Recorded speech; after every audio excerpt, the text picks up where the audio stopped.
Hey, how do you feel about some high rarity cards, or maybe some foreign ones, or maybe be ahead of the game with others by preparing for future set releases with very quick shipping? Check out EJ Gaming and use code British5 on checkout for 5% off on all your orders. Link in the description. Greetings duelists and welcome to another video. So Valorant Smashers is about to debut this following week. Uh, the set introduces 3 new archetypes, and one that is in a lot of people's radar is the Centurion archetype. I've already spoken about Centurions in the past. I will post that video link in the description for those who want fundamental understanding on how the archetype works and potential plays that it can do and the win conditions that are tied into the strategy. I will have that video linked. That way you can see pretty much everything you need to know involving this archetype. You're probably already familiar with this if you've already been vigilant with this set release, because a lot of YouTubers are already speaking about the deck. Some of them have been basically speaking a lot of theory.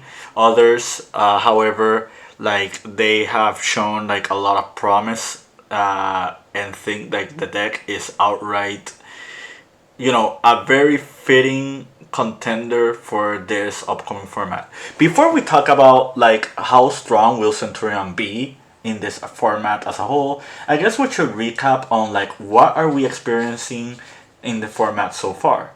If you've been paying attention to YCS Richmond, YCS Bolivia, YCS Indianapolis, the Age of Warriors set, you pretty much understand that we're pretty much in a mid-range format.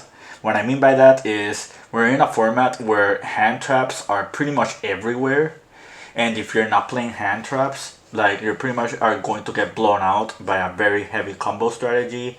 And that's what people just don't want to see. A lot of people just rather face decks that have a lot of resiliency rather than those really high roller decks that can just pick apart themselves into the establishment again.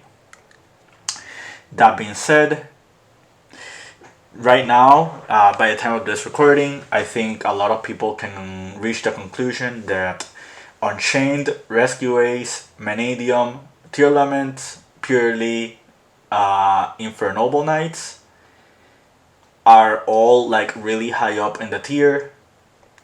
Then you have Labyrinth going very very close in between, as well as a few other archetypes. And in a meta game where those 5 to 6 to 7 decks that I've mentioned are very very popular, I think Centurion actually has a place it belongs. One thing about the Centurion deck is that this deck is really resilient to hand traps. There's no real hand trap that can really just shut down this deck entirely, outside of ones that are very niche that people are not playing right now, such as Ghost Ogre and Snow Rabbit. You will see later on that when you see the builds that this deck is not unbeatable by any means. However, in the environment that we're playing at right now, this deck is looking really really powerful, because at the end of the day, it can play a lot of non-engine. This engine is very very compact. It doesn't really need a lot for its engine to keep going. It has a really good amount of starters as well as extenders, and it can play on both players' turn, and it can play with one card. When you have all those formulas in one archetype, it's pretty predicated to tell you that this deck is gonna thrive for success, because at the end of the day, there's a lot going for it against what's already established. So let's go over a few deck lists. So the deck list you saw in the video, as I was recording, when you saw the showcased duels, was this one. I think this is a build that a lot of people are going to be looking towards moving forward. So basically, you're playing a small Horus engine with a few hand traps. And the point about the Horus cards are one, it can make you a few monsters that can like make it so you can pretty much play around hand traps more efficiently. Two, there are level 8 monsters, meaning that you can use them as like synchro fodder for as well with the Primera, and just get to your level 12 synchro plays a little bit more consistent. And I guess one last thing about the Horus cards is that it gives you another game plan if you need to force out a simplified game state.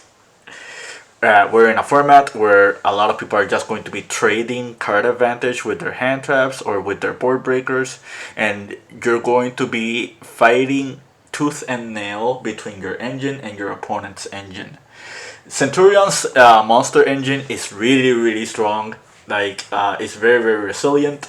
However, it is really, really compact, meaning that having another engine that can be just as good and can give you that level of resiliency to be paired alongside it, and is also very compact, is also worth it.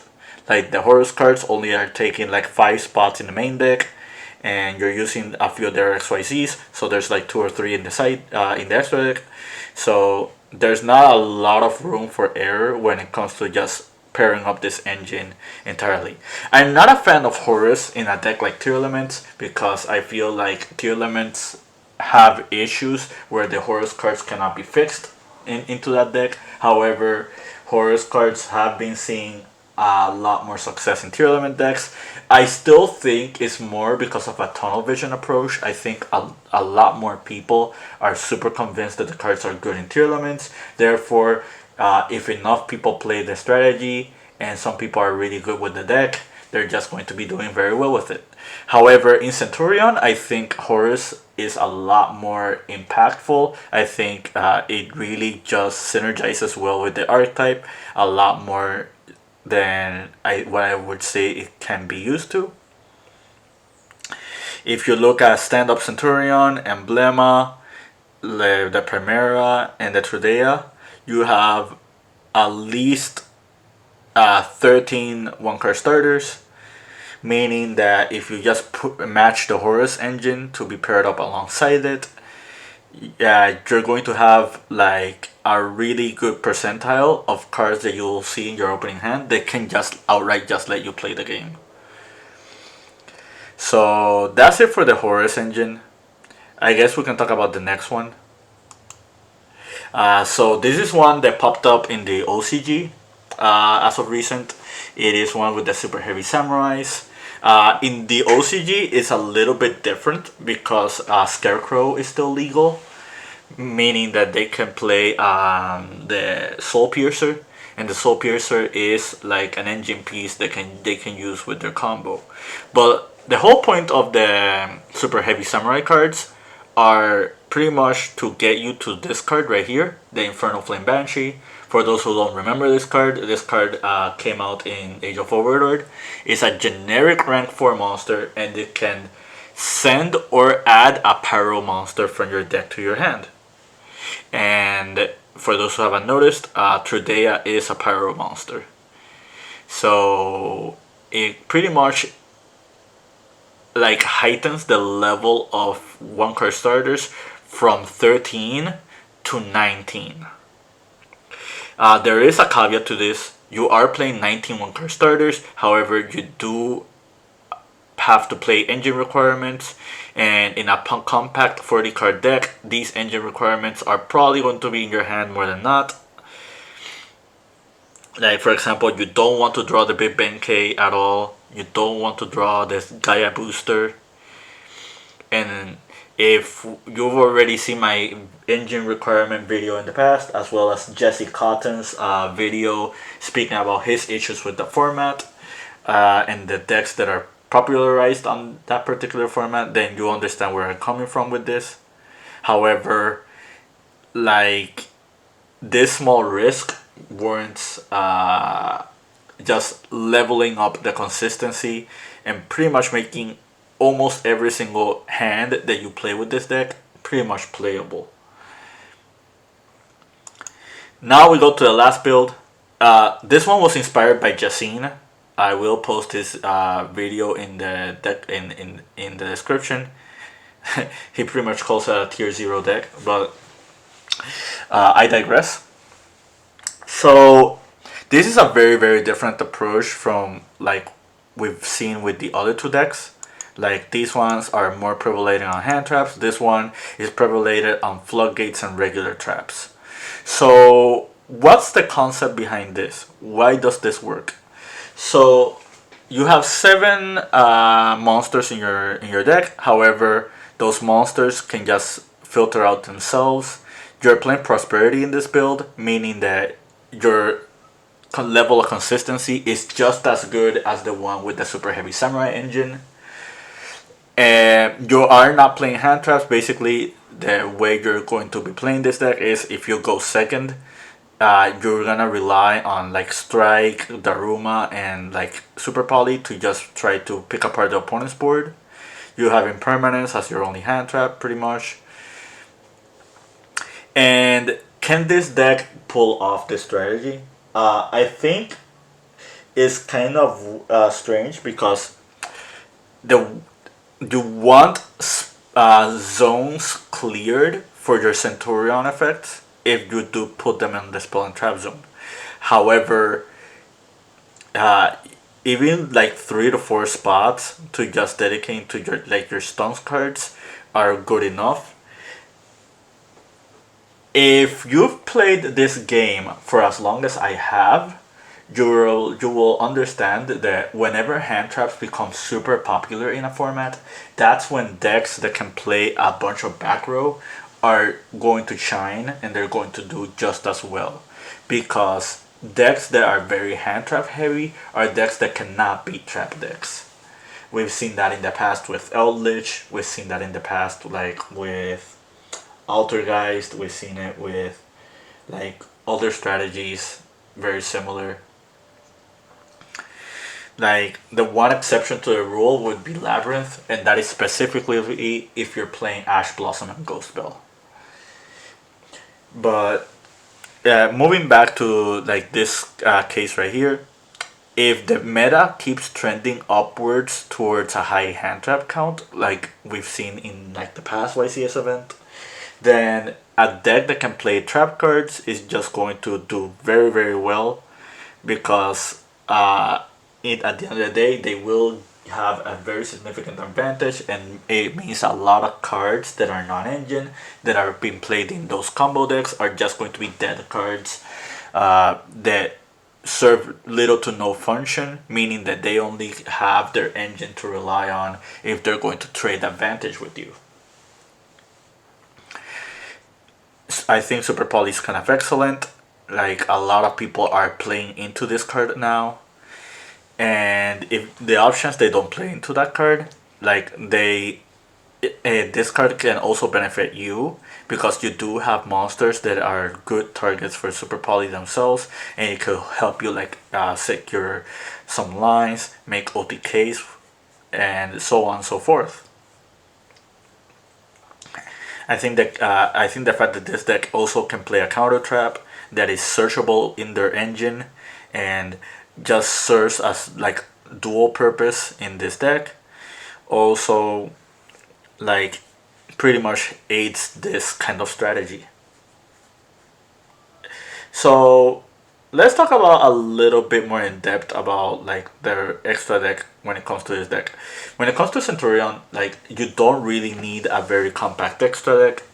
Like the cards you need the most are going to be Legatia, Crimson Dragon, the Hot Red Dragon Archfiend Abyss or Calamity, and Cosmic Blazer Dragon is another interesting card. Not many people talk about this card. So this is another card you can summon with the Crimson Dragon in the off chance you don't have the opportunity to properly summon the Calamity. Basically, the way this works is you can essentially an omni negate. However, this also can negate built-in special summons, and it could also negate the battle phase. So it's pretty much a lot of coverage in one card. Also, it has 4,000 attack. Same thing as like the heart red.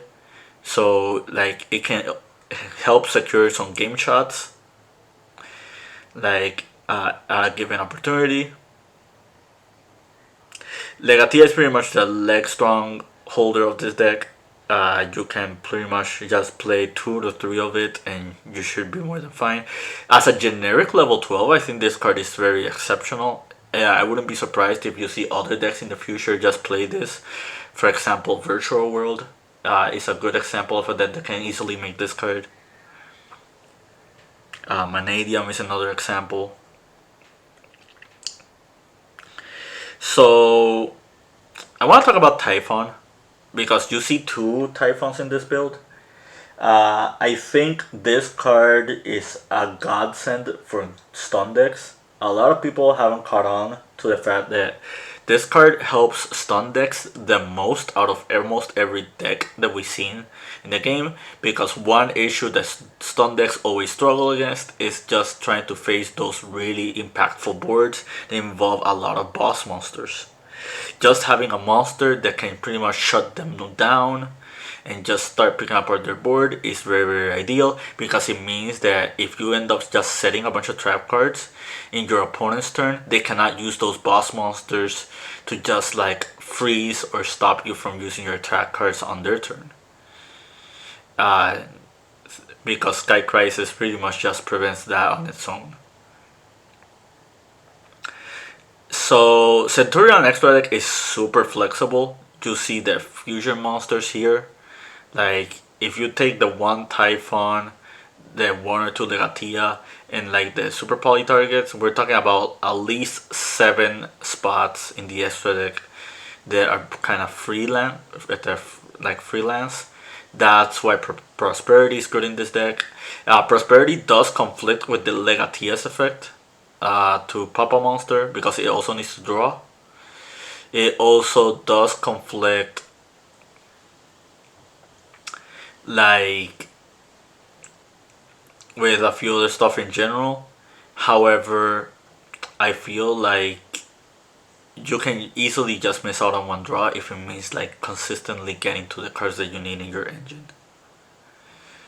So now that we're talking about like the potential builds and like the strategies as a whole, let's talk about a few silver bullet cards. One silver bullet card that I'm looking at right now is Stover and Snow Rabbit. You will see during this week that I am going to be posting a deck profile. It is a deck that I've been playing this format. It's one of my favorite decks that I've been playing so far. I've been liking it a lot. And it is a deck that can search Ghost Ogre. So that alone should just tell you what it is. But I kind of want to talk about this hand trap because I feel like once Centurion is more legal, this card is going to overperform again.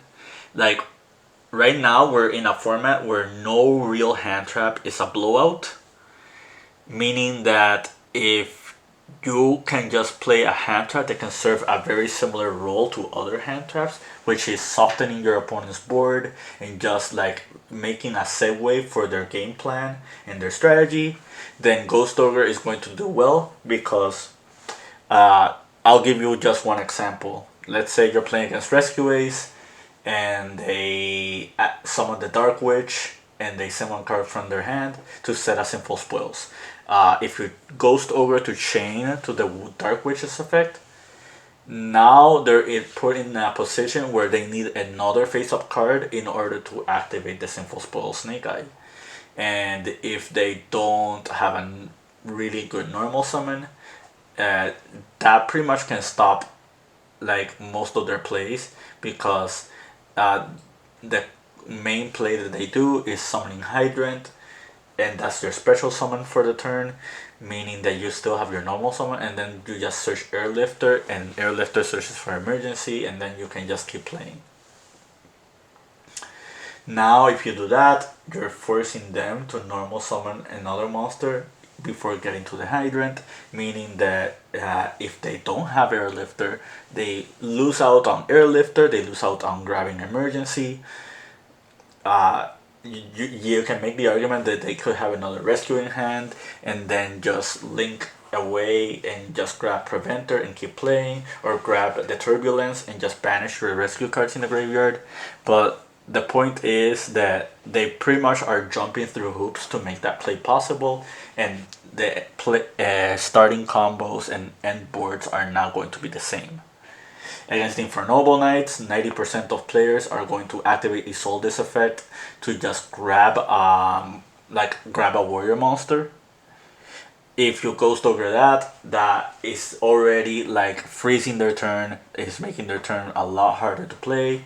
If they start with the Infernoble Knight Ogier, you can also almost essentially end their turn if they don't have proper extenders.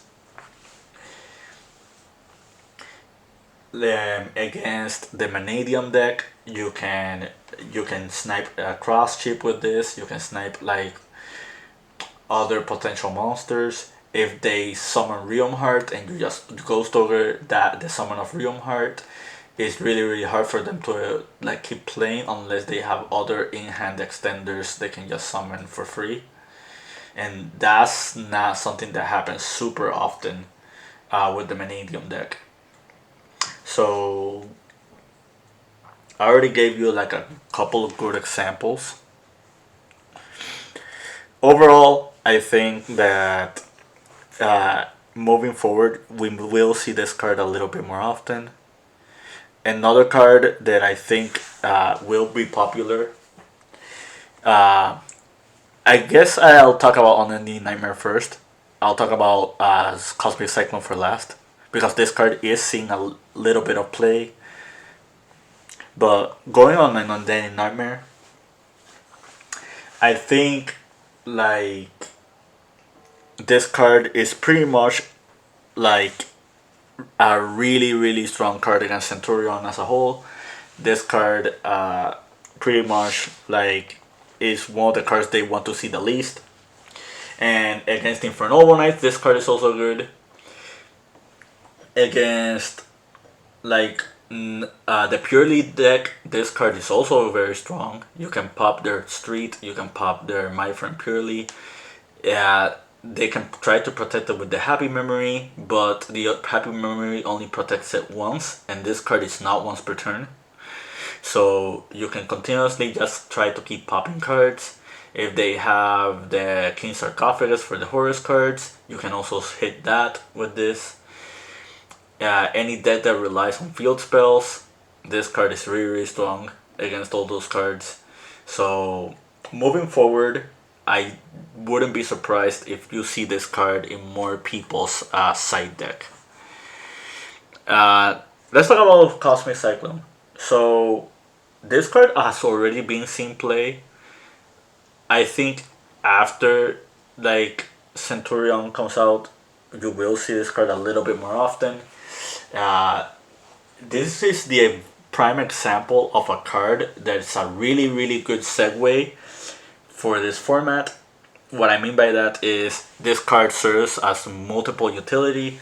Like you're not going to be citing this just for Centurion. You're probably going to cite this against almost every matchup that has a level of back row in some shape or form to some degree. Meaning that this is just going to be a card that is caught on the crossfire for like the Centurion monsters in general. One other monster that I kind of want to talk about, and I guess I'll show you in a second, is Kashtira Fenrir. In the OCG, Kashtira Fenrir is forbidden. However, here in the TCG, this card is at 3, and I feel that this card is really strong against Centurion, because the same logic applies to like the Cosmic Cyclone. This just banishing a face-up card is a very big deal. The Centurion deck pretty much has to find ways to play around this, and they don't have easy ways to play around this card with their engine. If we talk non-engine wise, then there's probably plentiful cards that actually can work. However, if we're talking about just with their engine alone, there's no real card that can play without Fenrir just being a catalyst for that card to like, or at least one or two cards ending up being like a part of a like collateral damage. So I just wanted to talk about Centurion for a little bit. I already replayed, showcased you like one or two duels. Like, I feel this deck is going to be very, very strong. I think in a format that is established as the one we have right now, this archetype is going to like be very, very successful. Uh, but how successful, we're gonna have to see very soon. As you guys already know, in the OCG, this deck is not like in the top 5. However, the we have tools in the TCG that the OCG does not have, and vice versa. So it could be very, very different here in the TCG. But yeah, that's about it. I hope you found this video informative. I hope you found this video to your liking and understanding. More videos involving Malian Smashers, or more videos like involving this format, are coming very, very soon. Keep practicing and keep doing.